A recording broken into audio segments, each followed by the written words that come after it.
Welcome back to my Yarn Spun Life. I am your host. Today, this will be a little bit different. I want to look back. It's been a year since Dad had his stroke and his heart attack. I want to look back and kind of give you a update on him. There's not really much to say.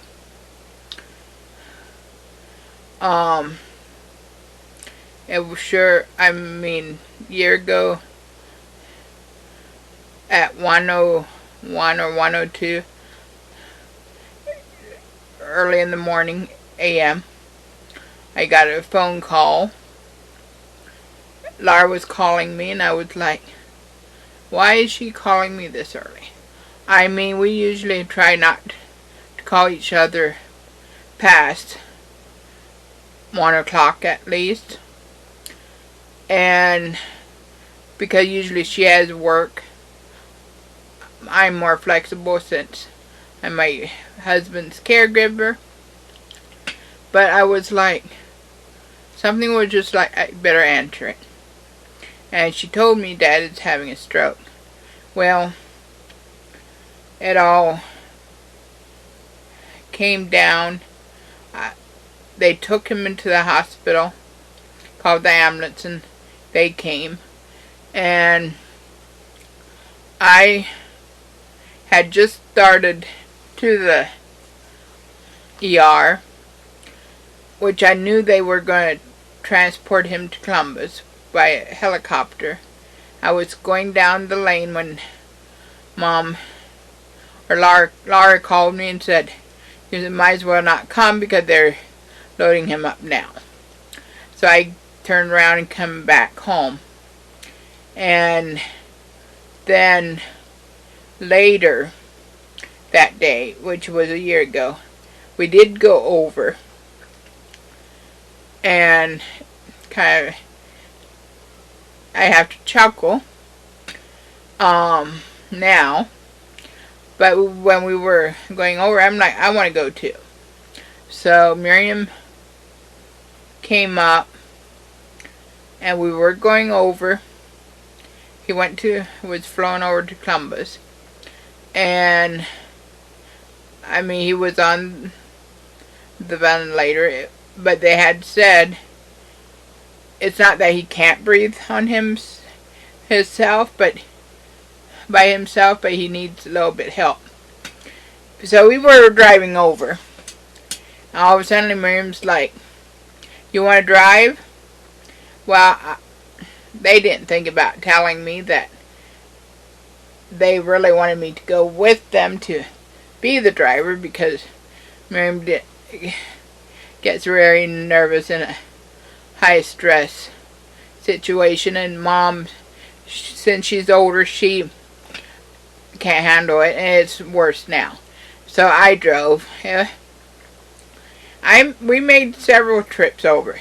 Mom and I was just talking about it a couple days ago. I think we went over like every other day. And this was before COVID, thankfully. Mom and I talked about it. I don't know if he would have made it if he wouldn't have known that we were there with him. We went over about every other day because they told Mom, you've got to take care of yourself.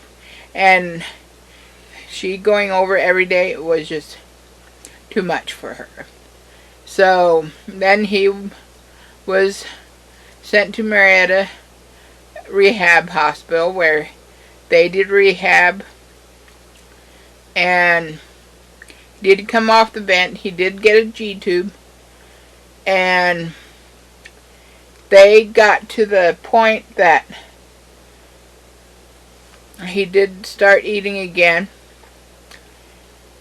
But they wanted to take his G-tube out, and he's like, no way. See, he had a couple sons, well, my brothers, that had G-tubes, so it was nothing new to him. I don't think he really wanted the G-tube, but when they wanted to take it out, he's like, no, you don't take it out.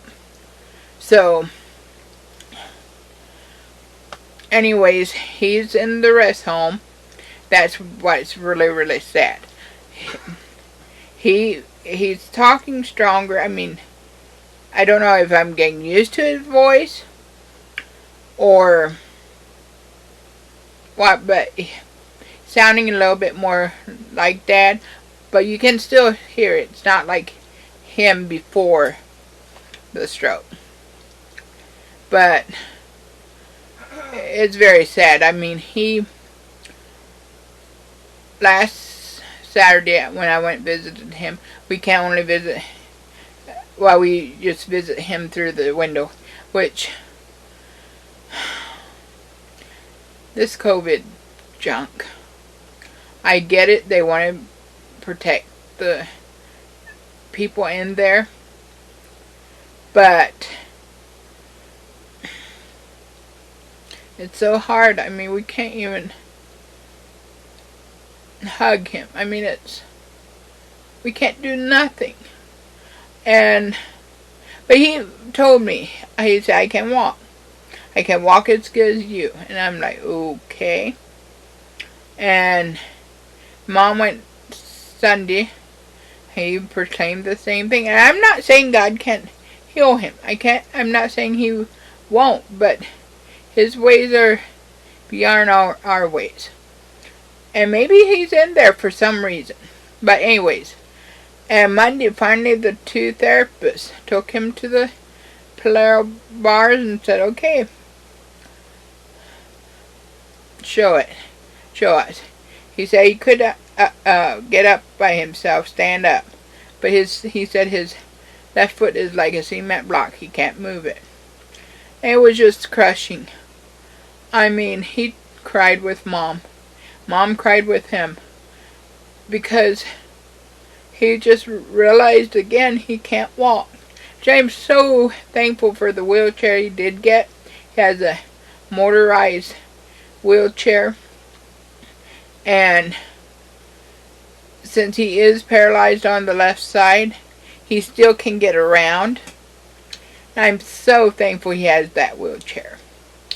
But, so he's just, we knew that he is in denial quite a bit.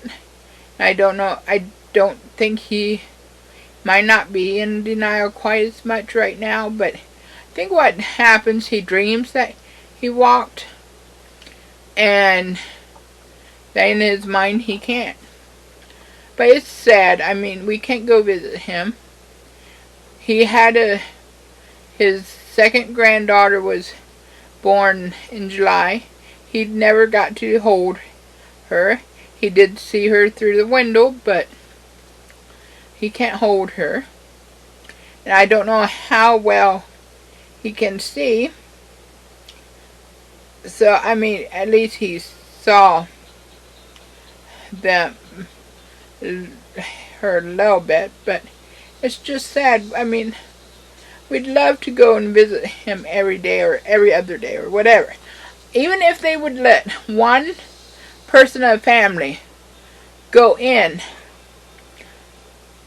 and visit the people. I mean, I get it. I mean, but it's just so sad. I can't imagine people in there is depressed.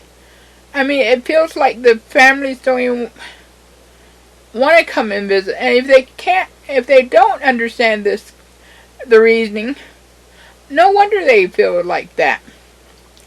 So anyhow, I just wanted to do an update.